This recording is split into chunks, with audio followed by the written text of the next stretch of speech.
Sciatica అనేది అంటే ఎట్లా ఉంటుంది, దాని సిమ్టమ్స్ ఎట్లా ఉంటాయి? మనం హెల్దీ ఫుడ్ తింటున్నాం అనుకుంటున్నాం, కానీ మనం తినేదంతా కూడా ఇండైజెషన్ ఫుడ్ తినడం వల్ల ఈరోజు back pain, sciatica, back pain, మోకాల నొప్పులు ఇవన్నీ కూడా వచ్చేదానికి రూట్ కాస్ వచ్చేసి డైజెషన్ సిస్టమ్ బాగాలేకపోయినప్పుడే వస్తుంది. సయాటికా అనేది బేసికల్లీ రూట్ కాస్లో తీసుకుంటే liver and gall bladder imbalance వల్ల వస్తుంది. ఇక్కడ లివర్ గాల్ బ్లాడర్ యొక్క ఫంక్షన్, దాని రూట్ కాస్ యొక్క ఫంక్షన్ ఏంటి అంటే, దీన్ని బట్టి అర్థం చేసుకోవాలి సయాటికా అనేది బ్యాక్ బోన్కి సంబంధించింది కాదు, ఒక నర్వస్ సిస్టమ్కి, ఒక మజిల్కి, ఒక టెండన్కి సంబంధించింది. ఈ మూడు కూడా సయాటికాకి ఎక్సలెంట్ రెమెడీ చెప్తాను ఈరోజు, గుర్తుపెట్టుకొని. 4 ఫింగర్స్ని ఇలా స్ట్రేట్గా పెట్టేసి, నెయిల్స్ ఉండకూడదు, ఈ నెయిల్స్ని ఇలా పెట్టి ఇలా ఒక 30 to 60 టైమ్స్ ఇలా డీప్గా ప్రెషర్ ఇవ్వండి. తర్వాత వచ్చేసి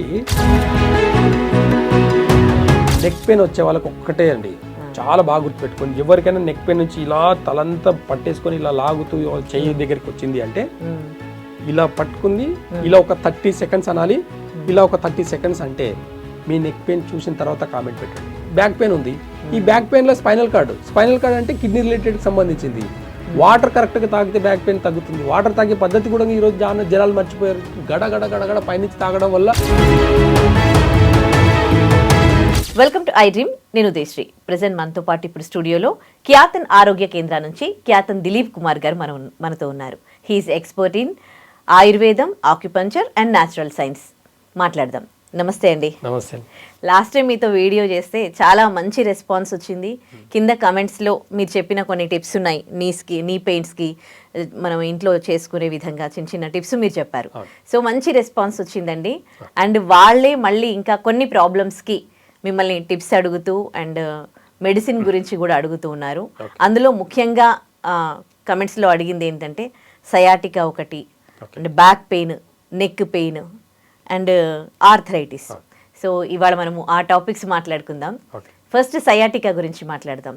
అంటే సయాటికా అనేది అంటే ఎట్లా ఉంటుంది, దాని సిమ్టమ్స్ ఎట్లా ఉంటాయి, అండ్ ఏ స్టేజ్ వరకు కూడా ఆయుర్వేదంలో ట్రీట్ చేయగలరు దాన్ని? అయితే సయాటికా అనేది బేసికల్లీ రూట్ కాస్లో తీసుకుంటే liver and gall bladder imbalance వల్ల వస్తుంది. అంటే ఇక్కడ లివర్ గాల్ బ్లాడర్ యొక్క ఫంక్షన్, దాని రూట్ కాస్ యొక్క ఫంక్షన్ ఏంటి అంటే మజిల్స్, నర్వస్ సిస్టమ్, టెండన్స్. ఈ 3 ప్రాబ్లం ఉన్న వాళ్ళకి సయాటికా ప్రాబ్లం వచ్చే అవకాశాలు ఎక్కువ ఉంటాయి. అందరూ ఏమనుకుంటారంటే బ్యాక్ పెయిన్ అనుకుంటారు. అంటే నడుము నుంచి ఒక పక్క ఒక కాలు, అంటే హిప్ జాయింట్ నుంచి బ్యాక్ సైడ్ నుంచి ఇట్లా కింది దాకా వస్తుంటుంది. అంటే ఇక్కడ బోన్ రిలేటెడ్ సంబంధించింది కాదు అని అర్థం చేసుకోవాలి ఫస్ట్. అందరు ఏమనుకుంటారు బ్యాక్ పెయిన్ అని చెప్పేసి ఇది ఏం చేస్తారు, నేరుగా ఆర్థోపెడిక్స్ తోటి పోయి డైరెక్ట్గా ఎంఆర్ఐ తీస్తారు. ఎంఆర్ఐ తీస్తారు. ఎంఆర్ఐలో చాలా క్లియర్గా అండి బోన్ రిలేటెడ్ సంబంధించిన ప్రాబ్లమ్స్ ఉంటే చాలా క్లియర్గా చూసుకోవచ్చు. నర్వస్ సిస్టమ్కి ఏమైనా ప్రాబ్లమ్ ఉంటే కూడా చూసుకోవచ్చు. ఇక్కడ మజిల్కి సంబంధించి కానీ టెండన్కి సంబంధించింది కానీ ఏదైనా ప్రాబ్లం ఉంటే స్కానింగ్లో పడవు.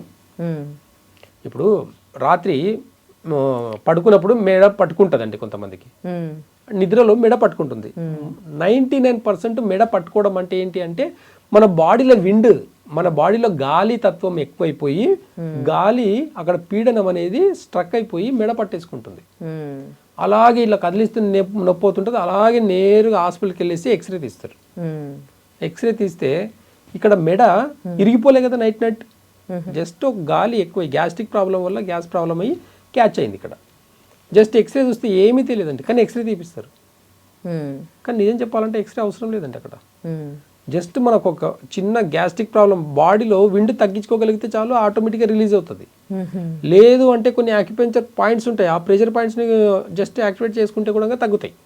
ఈ టాపిక్ కాకపోతే సయాటికా కూడా ఎలా ఉంటుంది అని అంటే మనకు ఏదో ఒక కాలుకి బ్యాక్ సైడ్ నుంచి ఒక చిన్న నర్వ్ అనేది వీక్ అయిపోయి, అంటే ఆ సయాటికా నర్వ్ అనేది వీక్ అయిపోయి అక్కడ బ్లడ్ సర్క్యులేషన్ అనేది తగ్గిపోయి బోన్కి మధ్యలో ఉండే ఒక సయాటికా నర్వ్ని ఇట్లా ప్రెస్ చేస్తుంటుంది. ఏం ప్రెస్ చేస్తుంది? బోన్ ప్రెస్ చేయదండి మ్యాక్సిమము. అక్కడ ఉన్నదంతా కూడా మజిల్ టేర్ లాగా ఒక మజిల్లో ఉండే నర్వ్ టేర్ అయిపోయి ఒక పక్క సైడ్ నుంచి పైనుంచి ఇట్లా సైడ్ వరకు సైడ్ నుంచి వస్తుంటుంది అన్నమాట. కరెక్ట్గా మీరు అక్యుపెంచర్లో ఏముంటుందంటే గాల్ బ్లాడర్ ఛానల్ అని ఉంటుంది, జీబీ ఛానల్. అది మీరు ఒకవేళ ఛానల్ చూస్తే సయాటికా పెయిన్ కూడా అలాగే వస్తుంటుంది. మీరు అక్యుపెంచర్ గాల్ బ్లాడర్ ఛానల్ అని యూట్యూబ్లో కొడితే వస్తుంది. ఆ యూట్యూబ్ ఛానల్ యొక్క ఎనర్జీ ఫ్లో చూస్తే మీకు ఈ పక్క నుంచి ఇలా వచ్చేసి ఇలా వచ్చేసి కింది దాకా వెళ్తుంటుంది అనమాట, అరికాల దాకా వెళ్తుంది. ఆ లైన్ ఎక్కడెక్కడికైతే డ్రా అవుతుంటుందో అదే సయాటికా పెయిన్ కూడా అదే రూట్లో పెయిన్ వస్తుంది. దీన్ని బట్టి అర్థం చేసుకోవాలి, సయాటికా అనేది బ్యాక్ బోన్కి సంబంధించింది కాదు, ఒక నర్వస్ సిస్టమ్కి, ఒక మజిల్కి, ఒక టెండన్కి సంబంధించింది. ఈ మూడు కూడా లివర్కి, గాల్ బ్లాడర్కి కనెక్ట్ అయి ఉంటుందన్న విషయము జనాలకు అవేర్నెస్ లేకపోవడం వల్ల సయాటికా కూడా ఆపరేషన్లు చేయించుకొని తగ్గించుకోలేకపోతున్నారు.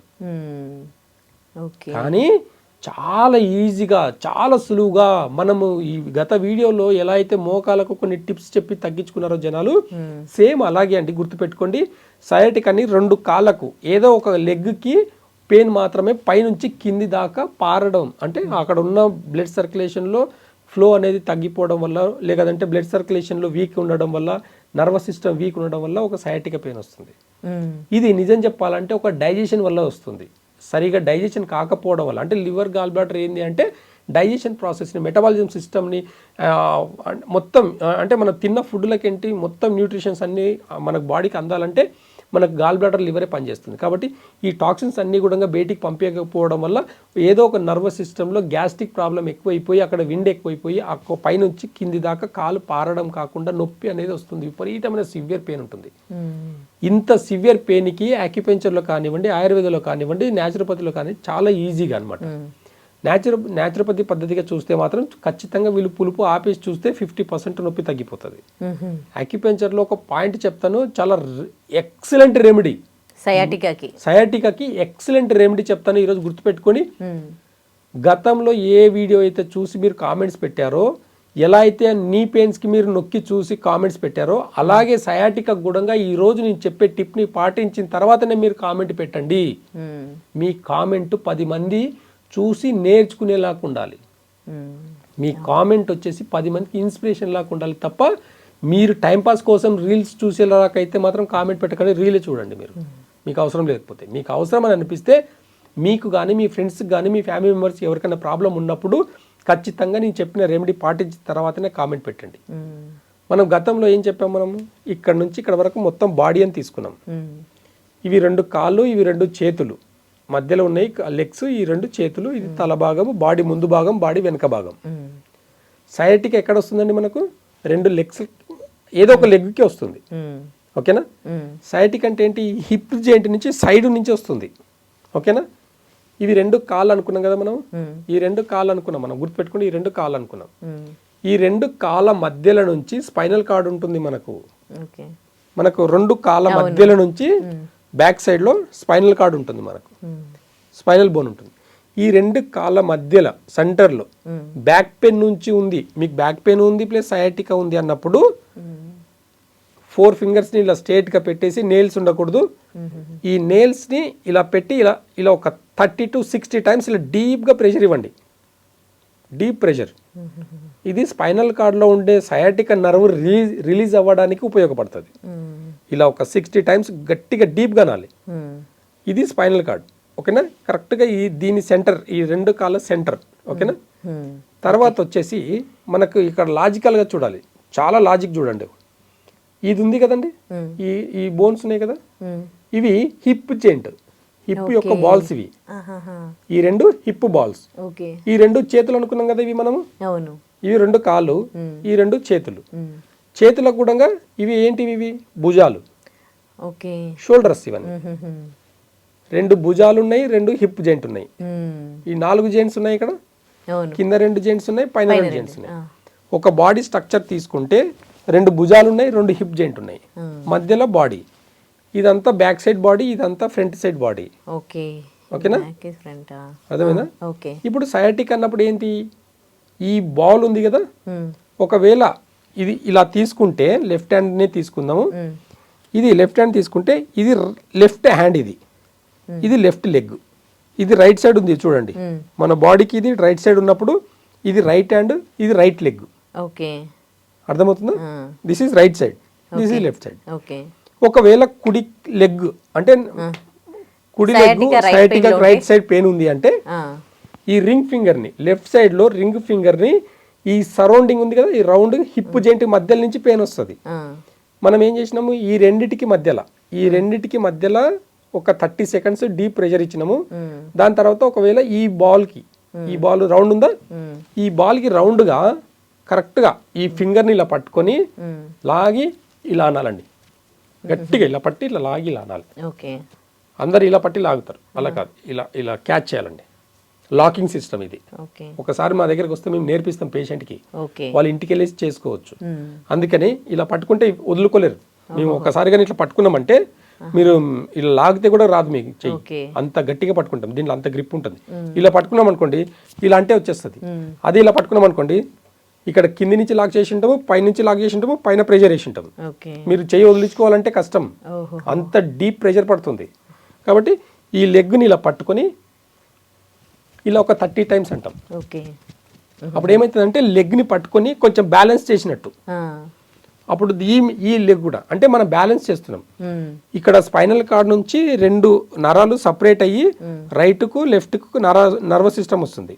మనం రెండింటిని లెగ్స్ని బ్యాలెన్స్ చేస్తాం. 2 లెగ్స్ని ఇలా అని చెప్పేసి బ్యాలెన్స్ చేసి ఓన్లీ రైట్ సైడ్ ప్రాబ్లం ఉన్నప్పుడు ఈ రింగ్ ఫింగర్ దగ్గర ఈ రౌండ్ని డీప్ ప్రెషర్ చేస్తాం. ఇక్కడ డీప్ ప్రెషర్ ఇస్తాం. దీని చుట్టూ ఇట్లా రాస్తాం. రాసినప్పుడు ఇక్కడ ఉన్న నర్వ్ అనేది ఆటోమేటిక్గా రిలీజ్ అయిపోతుంది. విత్ ఇన్ 2 minutes కానీ ఇలా చేయగలిగితే మీరు 2 నిమిషాల తర్వాత మీ సయాటికా పెయిన్ చూసుకుంటే 90 to 100% తగ్గుతుంది. ఇది నేచర్ అండి. జస్ట్ ఇక్కడ ప్రెషర్ ఇవ్వడం వల్ల, జస్ట్ దాన్ని ఇలా అనడం వల్ల అక్కడ అంత ఇంపాక్ట్ ఎట్లా పడుతుంది అసలు? మరి మోకాళ్ళకి ఇక్కడ ఇలా నొక్కున్న తర్వాత ఎలా తగ్గింది అని అంటున్నారు అందరూ. కొన్ని వందల కామెంట్స్ కదా, మేము చేసామండి తగ్గింది, మాకు చాలా బాగుంది సార్ అని చెప్పేసి అంటున్నారు కదా. ఎలా బాడీ ఇది ఇక్కడ దాకా బాడీ తీసుకున్నప్పుడు ఇవి 2 కాళ్ళు, ఇవి 2 చేతులు, ఈ లెగ్స్ వచ్చేసి యాంకిల్ జాయింట్, ఇవి నీ జాయింట్, ఇవి హిప్ జాయింట్, ఇది వచ్చేసి రిస్ట్ జాయింట్, ఇది వచ్చేసి ఎల్బో జాయింట్, ఇది వచ్చేసి షోల్డర్ తర్వాత బాడీ ముంగట అటాచ్. ఎలా ఉంది మొత్తం? ఇంకా బాడీ అంతా చేతుల్లోనే ఉంది. మనం చూసేదాన్ని బట్టి ఉంటుంది ఏదైనా. మనం ఏం చూస్తే అదే అండి. పాజిటివ్గా చూసి చేస్తే పాజిటివ్. మీరు నెగిటివ్ థాట్ ఏదో చెప్తున్నాడని చూస్తే మీ కర్మ అనుకునాలి, అంతే అనుకునాలి. ఇంకా మనం హాస్పిటల్ చుట్టూ తిరగాలి, ఆపరేషన్ల చుట్టూ చేసుకుంటే తిరిగితే కూడా తక్కువ కావు. రూపాయి ఖర్చు కానీ టెక్నిక్ చెప్తుంటే కూడా దాన్ని విలువ లేకుండా చేస్తే అంతే కదా, అనుభవించాల్సిందే కదా. కాబట్టి నేచర్ ఏం చెప్తుంది అనేది కూడా ఒకసారి వింటే ఖచ్చితంగా ఆపరేషన్ అవసరం లేదు, టాబ్లెట్ అవసరం లేదు, ఇంజెక్షన్ అవసరం లేదు. ఇప్పుడు అట్లాగే మరి బ్యాక్ పెయిన్ కూడా వస్తూ ఉంటుంది చాలా మందికి, దానికి కూడా సర్జరీలు చేయించుకుంటూ ఉంటారు. మరి దానికి సర్జరీ చేసుకున్న తర్వాత కూడా మళ్ళీ బ్యాక్ పెయిన్ వస్తే వచ్చిన కేసెస్ చూసాను నేను కూడా. విన్నారు కదా, చూసారు కదా. దాని తర్వాత ఏం చేస్తారు చెప్పండి ఒకసారి చూద్దాం. ఇంకేం చేస్తారు? సఫర్ అవ్వాలి. బెడ్ చచ్చిపోయినట్టు ఒక శవం లాగా బెడ్ మీదే ఉండాలి. యుక్త వయసులో 25 ఏళ్ళు 30 ఏళ్ళు 35 ఏళ్ళ వయసులో స్పైనల్ కార్డ్ ఆపరేషన్ చేసుకుని బెడ్ మీద ఉండే పేషెంట్లు కొన్ని 100,000 మంది ఉన్నారు. అంటే ఇక్కడ సక్సెస్ రేట్ అనేది కూడా 50-50. స్పైనల్ కార్డ్లో ఒకసారి ఇంజురీ అయ్యింది, స్పైనల్ కార్డ్లో ఒకసారి ఆపరేషన్ చేశారంటే దాని రేటింగ్ ఫస్టే చెప్తారు మీకు. ఒక్క చిన్న నరం కూడా కట్ అయిందంటే కష్టం అండి కాలు రావడం అనేది కూడా ఫస్టే చెప్పి చేస్తారు. వాళ్ళకు కూడా గ్యారంటీ లేదండి. ఆపరేషన్ చేసేటప్పుడు ఖచ్చితంగా బాగా అవుతుంది అని అనుకుంటే సెక్యూరిటీ సంతకం పెట్టించుకుంటారు కదా. పెట్టించుకోకండి. ఆపరేషన్కి ముందు ఎందుకు సెక్యూరిటీ సంతకం పెట్టించుకుంటున్నారు? అన్నీ చెప్తారు, అన్నీ క్లియర్గా చెప్తారండి. మేము ఆపరేషన్ చేస్తాము, తర్వాత దేవుని ఇష్టం. డాక్టరే కదా దేవుడు. జనాలు నమ్ముకునేది ఏంది? దేవుని లాక్కున్నారండి మీరు అని చెప్తారు డాక్టర్. మంచిగా అయితే దేవుడు, అదే బాగాలేదనుకోండి అదే డాక్టర్ని తిట్టుకుంటూ వెళ్ళిపోతారు. ఇక్కడ అవేర్నెస్ కావాల్సింది జనాలకే. ఎవరికైతే నొప్పి ఉందో, ఎవరికైతే బాధ ఉందో ఖచ్చితంగా నేచర్ మీద అవగాహన కావాలి, ప్రకృతి మీద ఒక గ్రిప్ అవగాహన, మినిమం అవగాహన. ఎక్కువ అవసరం లేదు, ఓవర్ నాలెడ్జ్ అవసరం లేదు, మినిమం బేసిక్ నాలెడ్జ్ కావాలి. మన తాత ముత్తాతలు ఎవరు నడుము నొప్పిన ఆపరేషన్ చేయించుకోలేదు. 90 ఏళ్ళ తెగులో నడుములు బాగున్నాయి, మోకాళ్ళు బాగున్నాయి, వాళ్ళ సయాటికా లేదు, బ్యాక్ పెయిన్ లేదు, ఏమీ లేదు. కింటల బస్తాలు మోసినరు. కింటల బస్తాలు వీపు మీద వేసుకొని మోసినప్పుడు రాని స్పైనల్ కార్డు సిస్టమ్ దగ్గర కూర్చుంటే స్పైనల్ కార్డు ప్రాబ్లం వచ్చిందని ఆపరేషన్ చేయించుకుంటున్నారు మీరు. ఇప్పుడు చాలా మంది డాక్టర్లు కూడా చెప్తున్నారు ఇట్లా కూర్చోవద్దు, ఇలా పడుకోవద్దు అంటే బాడీ సిస్టమ్ అనేది మనకి ఇష్టం వచ్చినట్లు మనము మూమెంట్ ఇవ్వడానికి అనుకూలంగానే మన బాడీ అనేది ఉంటుంది. కానీ ఇప్పుడు ఎందుకు ఇంత స్ట్రిక్ట్గా ఇది వెయిట్ లిఫ్ట్ చేయొద్దు, దీని మీద ఇటు సైడ్ పడుకోవద్దు అని ఎందుకు చెప్తూ ఉన్నారు? డైజెషన్ ఇన్బ్యాలెన్స్ వల్ల ప్రతి ఒక్కటి కూడా బాడీలో ప్రతి పెయిన్ కూడా ప్రతి ఒక్కటి కూడా పోషక లోపం వల్ల వస్తుంది. మనం హెల్దీ ఫుడ్ తింటున్నాం అనుకుంటున్నాం, కానీ మనం తినేదంతా కూడా ఇండైజెషన్ ఫుడ్ తినడం వల్ల ఈరోజు back pain, sciatica, back pain, మోకాలు నొప్పులు ఇవన్నీ కూడా వచ్చేదానికి రూట్ కాస్ వచ్చేసి డైజెషన్ సిస్టమ్ బాగాలేకపోయినప్పుడే వస్తుంది. మీ డైజెషన్ బాగైతే మీకు పోషక లోపం వల్ల అన్ని ఆర్గాన్స్ అన్నీ బాగుంటుంది, బోన్ బాగుంటుంది, బోన్ మ్యారో బాగుంటుంది, టిష్యూ బాగుంటుంది, మొత్తం A to Z ఆర్గన్స్ అన్నీ కూడా ప్రాపర్గా ఫంక్షన్ అవుతుంది. ఎప్పుడైతే మీరు టేస్ట్కి విలువ ఇచ్చి పులుపుకి కానీ కారంకి కానీ ఎక్కువ టేస్ట్ ఇచ్చేసి కొంచెం కన్నా స్పైసీ ఫుడ్ తిని కొంచెం హెవీ, ఈ మధ్య ఏమైపోయిందంటే ప్యాషన్, ప్రోటీన్ ఫుడ్ తినండి, ప్రోటీన్ తినండి. అయ్యా మీకు దండం పెడతా, ప్రోటీన్ తింటే heavy digestion, heavy diet protein అంటే. ప్రోటీన్ బాడీకి కావాలి, పోషకాలు చెప్పుకొని ప్రోటీన్ కావాలి, విటమిన్స్ కావాలని చెప్పుకొని 30-40 ఏళ్ళ కింద ఎవరు తినలే. ఇప్పుడు ఎందుకు తింటున్నారు ఆలోచించండి ఒకసారి. ఇప్పుడు జిమ్లు చేస్తారుగా, 6 packs అవన్నీ, వాటి కోసం ఎక్కువగా తింటూ ఉంటారు కదా. నా దగ్గరకు ఒక పేషెంట్ వచ్చారండి, మంచి బాడీ బిల్డర్, హెవీ డ్రింకర్ కూడా, మంచి తాగుతాడు, తింటాడు, జిమ్కి వెళ్తాడు, చాలా బాగున్నాడు, హెల్దీగా ఉన్నాడు. ఆయనకు ఏదో ఒక ప్రాబ్లం వల్ల జిమ్కి వెళ్ళడం మానేసిన తర్వాత ప్రాబ్లం ఎక్కడొచ్చింది అని అంటే ఆయన స్టమక్ వచ్చేసింది. ఎంత మంచి బాడీ బిల్డర్, స్టమక్ వచ్చేసింది. జిమ్ ఆపేసిన తర్వాత ఆయాసం ఎక్కువైంది, 2 కిడ్నీలు ఫెయిల్ అయినాయి. ఎందుకు ఫెయిల్ అయినాయి తెలుసా? ఆయన జిమ్ చేసేటప్పుడు అడిషనల్గా హెవీ ప్రోటీన్, బోన్ మ్యారో పెరిగేదానికి, కండలు మజిల్స్ పెరిగేదానికి ప్రోటీన్ ఎక్కువ తిని ఇండైజెషన్ వల్ల ఎక్కువ ప్రోటీన్ తిన్నప్పుడు స్పైనల్ కార్డ్ మీద వెయిట్ పడుతుంది, కిడ్నీస్ మీద ఓవర్లోడ్ అవుతుంది. మరి ఇంతమంది తింటున్నారు కదా ప్రోటీన్ పౌడర్, ఇంతమంది వాడుతూ ఉన్నారు కదా, జిమ్కి వెళ్ళే వాళ్ళందరూ కూడా ప్రోటీన్ షేక్ తీసుకుంటారు. నా జిమ్కి వెళ్ళే వాళ్ళందరూ కూడా నా దగ్గరకు ఒక్కసారి రండి. ఒక్క ప్రెషర్ పాయింట్, మర్మకళ అని ఉంటుంది, మర్మకళ. ఈ మర్మకళలో 108 మర్మ పాయింట్స్ ఉంటాయి. ఒక్కొక్క పాయింట్ దగ్గర నొక్కితే అబ్బా అబ్బా అబ్బా అబ్బా అని ఏడ్చే వాళ్ళని చూపిస్తారండి. జిమ్ చేయడం, కండలు పెంచడం గొప్ప కాదు, మన స్ట్రెంత్ ఎంత ఉందని చూసుకోవడము, మన ఇంటర్నల్ ఆర్గన్స్ ఫంక్షన్ ఎలా ఉందనేది కావాలి కదా. కండలు పెంచినంత మాత్రం నువ్వు ఫిట్ అని ఎలా చెప్తావు? కండలు పెంచుకొని హార్ట్ అటాక్ వచ్చిన వాళ్ళు ఉన్నారు. జిమ్ చేసుకుంటే ఎందుకు చచ్చిపోతున్నారు కొంతమంది? హెవీ ప్రోటీన్ వాడడం వల్ల, డైజెషన్, గ్యాస్ట్రిక్ ప్రాబ్లం వల్ల హార్ట్ స్ట్రోక్స్ వస్తున్నాయి, గుండెపోట్లు వస్తున్నాయి. అయితే ప్రోటీన్ పౌడరే తీసుకోవద్దంటారా? ఇప్పుడు వెజిటేబుల్స్లో ప్రోటీన్ లేదా? అడిషనల్గా ప్రోటీన్ మనకు ఎందుకు అవసరం చెప్పండి ఒకసారి. మన తాత ముత్తాతలు అంతా కూడా ఇదే పప్పు దినుసులు తిని మంచి ప్రోటీన్ తిన్న వాళ్ళు ఉన్నారు కదా. ఇప్పుడు ఫుడ్లో దొరకట్లేదు కదా ప్రోటీన్. ఏం పాడైందండి? ఇప్పుడు 40 ఏళ్ళ కింద ఉన్న ఫుడ్ ఇప్పుడు లేదా? తిని జీర్ణించుకునే కెపాసిటీ లేదని చెప్పండి మీరు. 40 ఏళ్ళ కింద సోయాబీన్స్ ఉన్నాయి, బ్రౌన్ చనా ఉంది, పప్పు దినుసులు అన్నీ ఉన్నాయి, చిక్కుడుగా హై ప్రోటీన్, చిక్కుడుగా కిడ్నీ బీన్స్ చిక్కుడుగా అండి, హై ప్రోటీన్, ఫ్రెష్ ప్రోటీన్. మీరు 300 గ్రాములు చిక్కుడుగా తింటే మీకు కావాల్సిన పోషక లోపాలు అన్నీ కూడా పోతాయి. కాల్షియం ప్రాబ్లం పోతుంది, బోన్ మ్యారో మంచిగా ఉంటుంది, డైజెషన్ బాగా అవుతుంది, వితిన్ 2 అవర్స్లో డైజెషన్ అవుతుంది. అలాంటి ఫుడ్ పెట్టుకుని వెజిటేరియన్స్ ఎంత మంది ఉన్నారని, ఎగ్ తింటేనే బాగుంటుంది, నాన్ వెజ్ తింటేనే మంచిగా ఉంటుంది అని చెప్పి చెప్పుకొని తినే వాళ్ళంతా కూడా హెల్దీగా ఉన్నారని చెప్పండి.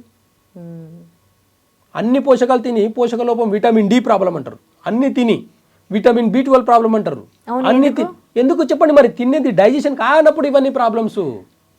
తిన్నది డైజెషన్. కొంచెం తోటకూర వేసుకొని, ఇంత పప్పు వేసుకొని తినండి, మీకు పోషక లోపం వస్తుందో చూస్తా నేను. కొంచెం తోటకూర వేసుకొని, ఒక పప్పులు వేసుకొని మంచిగా వేసుకొని తినండి, పోషక లోపమే లేదు. ఇవన్నీ కూడా మనకు అవేర్నెస్ లోపం వల్ల ఈరోజు కార్పొరేట్ లెవెల్లో ప్రోటీన్ పౌడర్లు ఇవన్నీ చెప్పుకొని తినడం వల్ల ఈరోజు కిడ్నీలు డ్యామేజ్ చేసుకుంటున్నాము. కాబట్టి బ్యాక్ పెయిన్కి కూడా చాలా సింపుల్ టెక్నిక్ అండి. ఈ 2 కాళ్ళ మధ్యల నుంచి బ్యాక్ పెయిన్కి జస్ట్ ఈ ఒక్కటి అంతే. ఎలాంటి ప్రోటీన్ ఫుడ్లు వాడకండి. కొన్ని ప్రెషర్ పాయింట్స్, ఓకేనా, కొన్ని నర్వస్ సిస్టమ్ని స్టిమ్యులేట్ చేసి అశ్వగంధ, శిలాజిత్తు ఇలాంటివన్నీ కూడా మన బాడీలో ఇంటర్నల్ ఆర్గాన్స్ని బాగు చేసేదానికి ఉంటాయి, నొప్పిని తగ్గించేదానికి కాదు. బ్యాక్ పెయిన్ ఆయుర్వేదంలో నొప్పులకు మెడిసిన్స్ లేవు. నొప్పిని తగ్గించే ఆర్గన్స్ ఏముంటాయి మనకు? అంటే ఏ ఆర్గన్ వల్ల మనకు నొప్పిని జయించే ఆర్గాన్స్ ఉంటాయి కదా. ఎగ్జాంపుల్ బ్యాక్ పెయిన్ ఉంది, ఈ బ్యాక్ పెయిన్ లో స్పైనల్ కార్డ్ అంటే కిడ్నీ రిలేటెడ్ సంబంధించింది. వాటర్ కరెక్ట్ గా తాగితే బ్యాక్ పెయిన్ తగ్గుతుంది. వాటర్ తాగే పద్ధతి కూడా ఈ రోజు జనాలు మర్చిపోయారు. గడ పైనుంచి తాగడం వల్ల ఇంటెస్టైన్ మీద మొత్తం కూడా స్టమక్ మీద కానివ్వండి, థైరాయిడ్ గ్లాండ్ మీద కానీ, కిడ్నీస్ మీద ఓవర్లోడ్ అవుతుంది. ఓవర్లోడ్ అయ్యి ఈ రోజు మొత్తం కూడా స్పైనల్ కార్డ్ అంతా వీక్ అవుతుంది. చిన్న వయసులో స్పైనల్ కార్డ్ రోగాలు ఏంటండి నాకు అర్థం కాదు. చిన్న వయసులో విటమిన్ ప్రాబ్లం ఏంటి, విటమిన్ డి ప్రాబ్లం 20 ఏళ్ళకి ఎలా వస్తుంది? డైజెషన్ సరిగ్గా లేకపోవడం వల్ల వస్తుంది.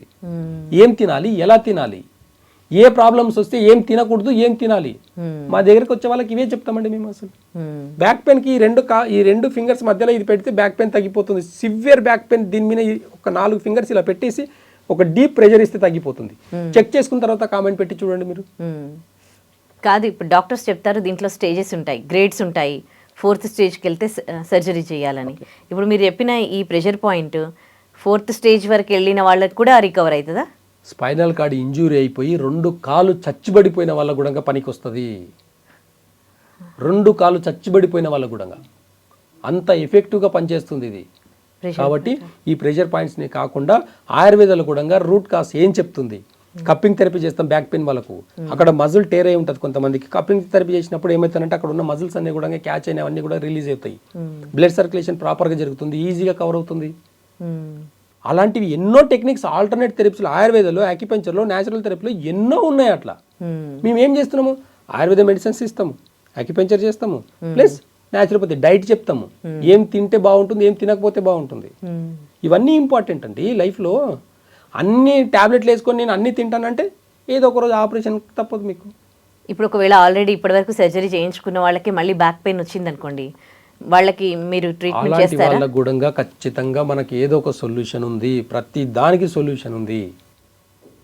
ఇప్పుడంటే యాక్సిడెంట్లు అయ్యి కాళ్ళు ఇరిగినాయి, చేతులు ఇరిగినాయి, సెట్ అవ్వట్లేదు అని అంటే, యుద్ధాలు చేసినప్పుడు ఎలాంటి యుద్ధాలు జరిగినాయి రాజుల కాలంలో.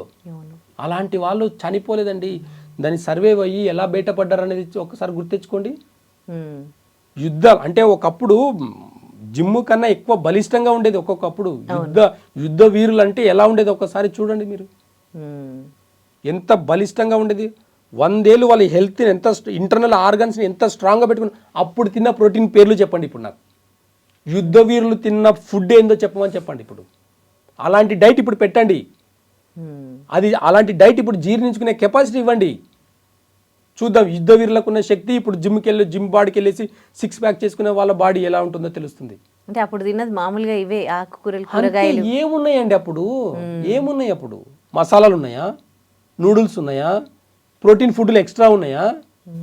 ఇవే ఆకుకూరలు, ఇవే పప్పు దినుసులు, ఇవే కదండి. అప్పట్లో నాన్ వెజ్ తినేది అప్పట్లో కూడా ఎప్పుడు తినేది, ఎవరు తినేది తెలుసా? నాన్ వెజ్ అనేది వేటాడే వాళ్ళు మాత్రమే తినాలి. వేటాడాలంటే ఎంత పరిగెత్తాలి తెలుసా? అంత ఫిజికల్ శక్తి ఉంటేనే వేటాడి ఒక జింకను కొట్టుకొని వచ్చి, ఒక మేకను కొట్టుకొని వచ్చి, ఒక కుందేల్ని కొట్టుకొని వచ్చి తినేది. ఇప్పుడు 5 స్టార్ హోటల్ కూర్చొని తింటున్నాం. తినడం గొప్ప కాదు, జీర్ణించుకోవడం గొప్ప. మీ జీర్ణశక్తి బాగున్నప్పుడు రాయి ఆడుకుంటూ పిల్లలు, చిన్నపిల్లలు ఒక 40 ఏళ్ళ కింద పిల్లలు ఆడుకుంటూ మట్టి కింద రోజులు. ఇప్పుడు మరమరాలు తింటే కూడా జీర్ణం అవ్వట్లేదు. మీ జీర్ణశక్తి ఎలా ఉందో తెలుసుకోండి. సార్ చాలామంది చెప్తారు, సార్ నా జీర్ణశక్తి చాలా బాగుంది సార్, తింటాను ఫ్రీగా మోషన్ పోతుంది సార్. మరి ప్రాబ్లం ఎందుకు వచ్చింది? ప్రాబ్లమ్స్ ఎందుకు వస్తున్నాయి? విటమిన్ ప్రాబ్లం ఎందుకు వస్తుంది? విటమిన్ B12 ప్రాబ్లం, విటమిన్ ఎన్ని ఉన్నాయండి అసలు చెప్పుకుంటూ పోతే. అవును, ఒక్క డైజెషన్ మీద ఆధారపడి ఉంటుంది అనేది ఎవరికి ఎంతమందికి తెలుసు? ఈ డైజెషన్ ప్రాబ్లంతోనే విటమిన్ డెఫిషియన్సీ అయితే అంతే కదండి. మరి మంచి ప్రోటీన్ ఫుడ్, మంచి విటమిన్స్ ఫుడ్ తిన్నారంటే మన బాడీకి అందినప్పుడు పోషక లోపాలు ఎందుకు వస్తాయండి మనకు? అది జీర్ణం కాకుండా తిన్నది తిన్నట్టు మోషన్కి పోయినప్పుడే ఈ పోషక లోపం వస్తుంది. ఇంత చిన్న డైజెషన్ని మంచిగా పెట్టుకుంటే సరిపోయేదానికి ఆయుర్వేదంలో అద్భుతమైన మెడిసిన్స్ ఉన్నాయి. ఏ డిసీజ్ అయినా సరే ఫస్ట్ రూట్ కాస్లో మేము డైజెషన్ని సరి చేస్తాం. ఎందుకు తెలుసా? అంటే ఆయుర్వేద మందులు కూడా జీర్ణించుకోవాలి. ఆయుర్వేద మందులు వేసుకున్నట్టు తిన్నది తిన్నట్టు మోషన్ పోతే కాదు కదా. ఆయుర్వేద మెడిసిన్స్, ప్రతి మెడిసిన్ మీ జీర్ణశక్తిలో కలిసిపోయినప్పుడే అవి మన బాడీకి అబ్జర్వేషన్ అయ్యి మంచిగా ప్రోటీన్స్ అంటే ట్యాబ్లెట్ల యొక్క స్ట్రెంత్ కూడా మన నరాల్లో చొచ్చుకుపోయినప్పుడే మనకు అన్ని ఆర్గన్స్కి స్ట్రెంత్ వస్తుంది, రూట్ కాస్ నుంచి తగ్గుతుంది. కాబట్టి ఇవన్నీ కూడా మనం చూడాలి. మరి జీర్ణక్రియ మంచిగా ఉంచుకోవాలి అని అంటే చాలా మెడిసిన్స్ ఉన్నాయి, చాలా రకాలు ఉన్నాయి.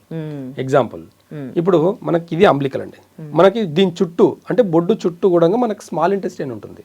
జీర్ణశక్తిని అంటే జీర్ణించుకునే కెపాసిటీ యొక్క మన హై టెంపరేచర్, ఎలాంటి ఫుడ్ అయినా సరే ఆ స్మాల్ ఇంటెస్టైన్లో హై టెంపరేచర్కి డైజెషన్ అయిపోయి దాని పోషక లోపాలు అన్నీ కూడా ఏ పోషకాలు ఎక్కడ కావాలని ఏ ఆర్గన్స్ కావాలని సపరేట్ చేసేదంతా కూడా మనకు స్మాల్ ఇంటెస్టైన్. అదొక్క జఠరాగ్ని అంట మనం.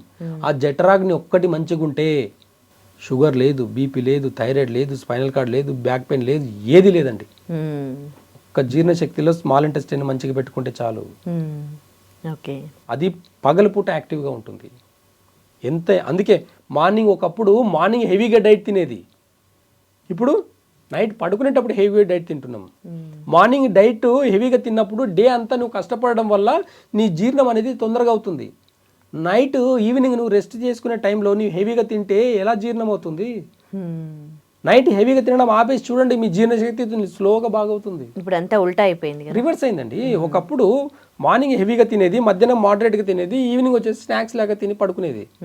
కానీ ఇప్పుడున్న జీవన విధానంలో మార్నింగ్ 2 ఇడ్లీ తింటాడు, మధ్యాహ్నం అది ఏదో జాబ్లో వెళ్ళి తినట్టు లంచ్ తింటాడు, ఈవినింగ్ ఇంటికి వచ్చేసి రిలాక్స్ అయిపోయి ఫుల్ బిర్యానీ తింటాడు. అంత తింటే రాత్రి ఎవరికి జీర్ణించాలండి? అసలు బాడీకి ఏం పని లేదా? సాయంత్రం అయితే ఆవులన్నీ ఇంటికి వెళ్ళిపోతున్నాయి, ప్రశాంతంగా నెమరేసుకుంటా తింటాయి అంతే. ఆవులు కూడా, జంతువులు కూడా నైట్ తిండి తింటాయి. ఆవులు నైట్ ఆవు దగ్గరికి వెళ్ళి ఇంత మేతేయండి, ముట్టవు. పగలంతా దాని పని ఒకటే, పగలంతా కష్టపడి తినాలి, సాయంత్రం కానీ నెమరేసుకుంటూ ఉండాలి అంతే. పగలంతా తిన్నది నైట్ అంతా నెమరేసుకుంటూ తినాలి. దానికి ఆవు యొక్క గుణం మనకుంటే అదే ఆవు వల్ల ఎన్నో పోషక లోపాలన్నీ కూడా పోతాయి. పంచామృతం ఆవు వల్ల ఎన్నో గొప్పలు ఉన్నాయి చెప్పుకుంటూ పోతే. కాబట్టి ఇలాంటివన్నీ కూడా బ్యాక్ పెయిన్కి, సయాటికాకి, ప్లస్ నెక్ పెయిన్కి, వీళ్ళన్నిటికీ కూడా రూట్ కాజ్ నుంచి కరెక్ట్గా చూస్తే గ్యాస్ట్రిక్ ప్రాబ్లం వల్ల వచ్చే, పోషక లోపం వల్ల వచ్చే ప్రాబ్లమ్సే తప్ప చిన్న ప్రాబ్లమ్స్ ఇవన్నీ మేజర్గా అనుకోకండి. ఒక బ్యాక్ పెయిన్ వస్తే ఎంఆర్ఐ తీయాలి 7,000 పెట్టి 10,000 పెట్టి, 700 పెట్టి మెడిసిన్స్ తీసుకుంటే తగ్గిపోయే రోగాలు అంటే ఇవన్నీ. డైజెషన్ సిస్టమ్ మంచిగా పెట్టుకుంటే ఈజీగా ఒక రకమైన పప్పు, ఒక ఆకుకూర రోజు ఎందుకు వస్తాయండి విటమిన్స్ ప్రాబ్లమ్స్? మీ జీర్ణశక్తి అంటే మార్నింగ్ టైంలో తిని చూడండి, 9 లోపల తినండి, 9 లోపల తిని చూడండి, ఒకసారి ఒక నెల రోజులు తిని చూడండి, మీ డైజెషన్ సిస్టమ్ ఎట్లా బాగుంటుంది లేదు చూడండి. సో నెక్ పెయిన్ కి కూడా డైజెషన్ సిస్టమే ప్రాబ్లం. అన్నిటికీ గ్యాస్ట్రిక్ ప్రాబ్లం వల్లనే అక్కడ హార్మోన్స్ అన్నిటి, అక్కడ నర్వస్ సిస్టమ్ అంతా కూడా జామ్ అయిపోయి అక్కడ పోషక లోపం వల్లనే వస్తాయి. ఇప్పుడు నెక్ పెయిన్ వచ్చిన వాళ్ళు కూడా ఇట్లా చెయ్యి పెయిన్ చెప్తూ ఉంటారు, ఇదంతా తిమ్మిరెక్కుతుంది అని, ఇక్కడ పెయిన్ వస్తుందని. నెక్ పెయిన్ వచ్చే వాళ్ళకి ఒక్కటే అండి, చాలా బాగా గుర్తుపెట్టుకోండి. ఎవరికైనా నెక్ పెయిన్ నుంచి ఇలా తలంతా పట్టేసుకొని ఇలా లాగుతూ చెయ్యి దగ్గరికి వచ్చింది అంటే బాగా గుర్తుపెట్టు. ఇది తల భాగం, 2 కాళ్ళు 2 చేతులు చెప్పాము, ఇది తల అని చెప్పాము. ఇది తల ముందు భాగం, ఫేస్ సైడ్, ఇది వెనక భాగం. ఓకేనా? వెనక భాగం నెక్ ఉంది, ఇది వెనక భాగం. నేను పట్టుకునే టెక్నిక్ చాలా ఇంపార్టెంట్ అండి. ఇట్లా కదా, ఇలా పట్టుకోవాలి. ఇలా పట్టుకున్నామంటే వదలలేమండి మనం. చెయ్యి పేషెంట్ లాగితే కూడా మేము వదలమండి. ఇలా పట్టుకున్నామంటే అంతే, ఇంకా గట్టిగా ఇలా ఒక 60 టైమ్స్ ఇలా అనండి. ఒక 60 టైమ్స్ ఇక్కడ నుంచి ఇక్కడ వరకు ఇలా నొక్కాలి, ఇలా నొక్కాలి. ప్రెషర్ ఇది పట్టుకొని ఇలా ప్రెషర్ తోటి నొక్కాలి. ఈ చేతితోటి ఇలా పట్టుకుంది, ఇలా ఒక 30 సెకండ్స్ అనాలి. ఇలా ఒక 30 సెకండ్స్ అంటే మీ నెక్ పెయిన్ చూసిన తర్వాత కామెంట్ పెట్టండి. తగ్గకపోతే అడగండి నాకు. ఎలా తగ్గదో నేను చూస్తారండి. అది కూడా ఏ గ్రేడ్ లో ఉన్న నెక్ పెయిన్ కూడా అసలు నెక్ బెల్ట్ వేసుకొని వస్తారండి కొంతమంది. ఫస్ట్ డే బెల్ట్ తీసి, ఫస్ట్ వచ్చిన సెకండ్ ఫస్ట్ బెల్ట్ తీసి లోపలికి రండి అని చెప్తాను నేను. వెళ్ళేటప్పుడు నొప్పి ఉండదండి, ఈ టెక్నిక్ చేసి పంపించేటప్పుడు నొప్పి ఉండదు వాళ్ళకి. ఇప్పుడు మోకాల నొప్పులు కూడా ఇలా చేసుకునే కదా తగ్గించుకుంటున్నారు అందరు, నా వీడియోలు చూసిన తర్వాత. ఇది కూడా అంతే అండి. ఇది నెక్ ప్రాబ్లంకి, ఇది బ్యాక్ పెయిన్కి, ఇది సయాటికాకి. లెఫ్ట్ అయితే లెఫ్ట్, రైట్ అయితే రైట్. సయాటికా చాలా సింపుల్గా తగ్గించుకోవచ్చు అండి ఇవన్నీ. కాబట్టి రూట్ కాస్ నుంచి ఆయుర్వేద చూస్తాము, రూట్ కాస్ నుంచి యాక్యుపంచర్ చేస్తాము, రూట్ కాస్ నుంచి న్యాచురోపతి కూడా ఎలాంటి పద్ధతులు చెప్పాలి, ఎలాంటి డైట్ తినాలనేది కూడా చెప్పి ఇవన్నీ సమభాగంలో చెప్పి పేషెంట్ని తగ్గిస్తాము. ట్యాబ్లెట్ వేసుకో, లేదంటే ఆపరేషన్ చేసుకో. మా దగ్గర ట్యాబ్లెట్ వేసుకొని ఆపరేషన్ చేసుకున్న తర్వాత పేషెంట్స్ వస్తారు. అన్నీ అయిపోయిన తర్వాతనే వస్తారు మన దగ్గరికి. ఇప్పుడు నెక్ పెయిన్కి మీరు చెప్పారు కదా, ఇప్పుడు ఇలా చేసుకోవాలని, చేసుకున్నాక ఈ తిమ్మిరి ఇదంతా తగ్గిపోతుందా, సెట్ అవుతుందా? కొంతసారి బల్జ్ అంటారు కదా, 2 నిమిషాల పోతుంది. ఆ. 2 నిమిషాలు. మరి వాపు అవంతా కూడా పోతుందా? అన్నీ పోతుందండి. వాపు అంటే ఏంది, అక్కడ ఉన్న మజిల్స్ లో విండ్ ఎక్కువైంది, గాలి ఎక్కువై స్వెల్లింగ్ లాగా అనిపిస్తుంది. అలాంటి స్వెల్లింగ్ కూడా పోతుందండి మనకు. కాబట్టి రూట్ కాజ్ తెలుసుకుంటే చాలా ఈజీ, రూట్ కాజ్ తెలియకపోతే చాలా కష్టం. కాబట్టి రూట్ కాజ్ నుంచి ఏదైనా డిసీజ్ తగ్గించుకోవాలనుకుంటే ఆలోచించి నిర్ణయాలు తీసుకుని ఆపరేషన్ చేయించుకోండి, అంతే. ఓకే, ఇక ఆర్థరైటిస్కి సంబంధించి మాట్లాడుకుందాం. ఆర్థరైటిస్ ప్రాబ్లమ్స్ వాళ్ళు కూడా కమెంట్స్ చేశారు మాకు, అదేంటి ఇట్లాగే ఇంట్లో ఆక్యుప్రెషర్ పాయింట్స్ చెప్పండి అండ్ ఆయుర్వేదంలో ఎలాంటి ట్రీట్మెంట్ ఉంది చెప్పండి అని. చూడండి, ఆర్థరైటిస్ అంటే ప్రెషర్ పాయింట్స్ అంటూ ఏముండవండి. అంటే వాళ్ళకు ఒక్కొక్క జాయింట్లో పెయిన్స్ ఉంటాయి. ప్రతి జాయింట్లో ఈ జాయింట్ ఈ ఫింగర్స్ కూడా ఇట్లా మార్నింగ్ లేస్తే ఫింగర్స్ ఇట్లా అవ్వండి, ఇలా స్ట్రక్ అయిపోయి ఉంటాయి, మూమెంట్స్ ఉండవు వాళ్ళకు. ప్రతి జాయింట్లో పెయిన్స్ ఉంటాయి. యూరిక్ యాసిడ్ ఎక్కువై ఉంటుంది వాళ్ళకు. కిడ్నీ రిలేటెడ్, గ్యాస్ రిలేటెడ్ సమస్యలు ఎక్కువైపోయి కిడ్నీ రిలేటెడ్ పోషకాల లోపం వల్ల కిడ్నీ రిలేటెడ్ మీద అంటే యూరిక్ యాసిడ్స్ ఎక్కువ అవడం, బ్లడ్ ప్యూరిఫై కాకపోవడం వల్ల ఈ ఆర్థరైటిస్ అనేది వస్తుంది. వాళ్ళకు బాడీ ఓవర్ హీట్ ఉంటుంది. ఆయుర్వేదంలో ఏం చేస్తాము, హీట్ని తగ్గించి గ్యాస్ట్రిక్ సమస్యను తగ్గించి నర్వస్ సిస్టమ్కి స్టిమ్యులేట్ చేసే మెడిసిన్స్ శిలాజిత్, అశ్వగంధ, ఈ 2 మిక్స్ చేసే ఒక ఫార్ములా ఉంటుంది. చాలా అద్భుతంగా పనిచేస్తుంది మా దగ్గర. ఇలాంటి వాటికి ఆర్థరైటిస్కి కొన్ని రూట్ కాజ్ నుంచి కొన్ని మెడిసిన్స్ ఇవ్వడం వల్ల పల్లెరుగా చూర్ణం ఉంటుంది, గంధక రసాయనం ఉంటుంది. ఇట్లా కొన్ని మెడిసిన్స్ ఇవ్వడం వల్ల ఏమవుతుంది అంటే రూట్ కాజ్ నుంచి ఇది ఒక్క రోజులో తగ్గదండి. ఇది అంటే ఈ ఆర్థరైటిస్ ప్రాబ్లం ఉండే వాళ్ళకు ఫస్ట్ వాళ్ళ ట్యాబ్లెట్లు ఏమేమి వాడుతుంటారు తెలుసా అండి? ఒక స్టెరాయిడ్ వాడుతుంటారు, ఒక పెయిన్ కిల్లర్ వాడుతుంటారు, ఒక యాంటీబయాటిక్ వాడుతుంటారు, ఒక మల్టీవిటమిన్ వాడుతుంటారు. ఇట్లా ఒక 5-6 కాంబినేషన్స్ ట్యాబ్లెట్లు వాడుతుంటారు. ఏ ఒక్క రోజు ట్యాబ్లెట్ మానేస్తే వాళ్ళు బెడ్ మీద పడుకొని బెడ్ నుంచి లేవని కూడా లేవడు. అంత సివియారిటీ ప్రాబ్లమ్స్ ఉంటాయి. ట్యాబ్లెట్ వేసుకుంటేనే తిరగాలి, అలాంటి సిచ్యువేషన్స్ ఉంటాయి. ఇలాంటి వాళ్ళకు కూడా రూట్ కాజ్ నుంచి మనం అంతా కూడా నాడి చూసి రూట్ కాజ్ నుంచి వాళ్ళకి మెడిసిన్స్ ఇవ్వడం వల్ల కరెక్ట్ 3 to 4 monthsలో వాళ్ళకు కూడా పర్మనెంట్గా తగ్గుతుంది. అలాంటి వాళ్ళకి ఈ శిలాజిత్కి సంబంధించి ప్లస్ మంచి పెయిన్స్ కాకుండా హీట్ని తగ్గించి ఇక్కడ నర్వస్ సిస్టమ్ని స్టిమ్యులేట్ చేసేదానికి శిలాజిత్ అశ్వగంధ టాబ్లెట్ చాలా రేర్గా కాంబినేషన్ మేమే ప్రిపేర్ చేస్తాం. ఈ 2 కాంబినేషన్లు విడివిడిగా చూస్తారు అందరు, కానీ ఈ 2 కలిపినప్పుడు చాలా అద్భుతంగా పనిచేస్తుంది. ఏనుగు పల్లెరుగా అంటాం, ఏనుగు అంత బలం వచ్చే ఏనుగు పల్లెరుగా గోక్షూర్ అంటారు. అటువంటి మెడిసిన్స్ ఇవ్వడం కూడా ఏనుగు లాంటి బలం వచ్చే మెడిసిన్స్ ఉన్నాయండి. అలాంటి మెడిసిన్స్ ఇవ్వడం వల్ల కూడా ఖచ్చితంగా రూట్ కాజ్ నుంచి ఖచ్చితంగా పర్మనెంట్ గా తగ్గే అవకాశాలు చాలా, మన 1000 మంది ఉన్నారండి మన దగ్గర. కొంతమందికి ఇట్లానే వంకర్లు అయిపోయి ఉండడం కూడా చూసాను. మరి నార్మల్ అయిపోతాయా? అవన్నీ తగ్గిపోతాయి, ఫ్రీ అయిపోతాయి. అంత హ్యాండ్స్ ఒక ఆయిల్ కూడా ఇస్తాం, నారాయణ తైలం అని చెప్పేసి ఒక వేప నూనె ఇస్తాం. అవన్నీ కూడా మనం ఇవ్వడం వల్ల కూడా ఫింగర్స్ ఫ్రీ అయిందే కాకుండా వాటి ఫింగర్స్ లో మూవ్మెంట్ అనేది కూడా ఫ్రీ అవుతుంది. కాబట్టి అక్కడ ఉన్న హీట్ కూడా జనరేట్ అయింది, అదంతా కూడా తగ్గుతుంది. తగ్గినప్పుడు ఆటోమేటిక్గా ఇవన్నీ కూడా రూట్ కాజ్ నుంచి తగ్గే అవకాశాలు ఎక్కువ ఉన్నాయి. Right, thank you so much అండి. Thank you. And for more videos, please subscribe to iDream. Please subscribe to iDream. Please subscribe iDream. And please subscribe to iDream. For more videos, subscribe to iDream. please like, share and subscribe to the channel. Congratulations, iDream. Subscribe to iDream. Subscribe to iDream. So subscribe to iDream Media. iDream ki iDream team andarki huge congratulations. Please subscribe iDream Media. Please subscribe to iDream. Subscribe iDream. Please subscribe to iDream. iDream అంటే నా కళల channel subscribe చేసుకున్న నోరు తిరుగుతలేదు, మీరైతే గంట గుర్తు కొట్టండి. For more such videos, please subscribe to iDream. Subscribe to iDream. Please subscribe to iDream. Please subscribe iDream Media. Please do subscribe to iDream. Please subscribe to iDream Media. For best entertainment and information, please subscribe iDream. And don't forget to subscribe to iDream.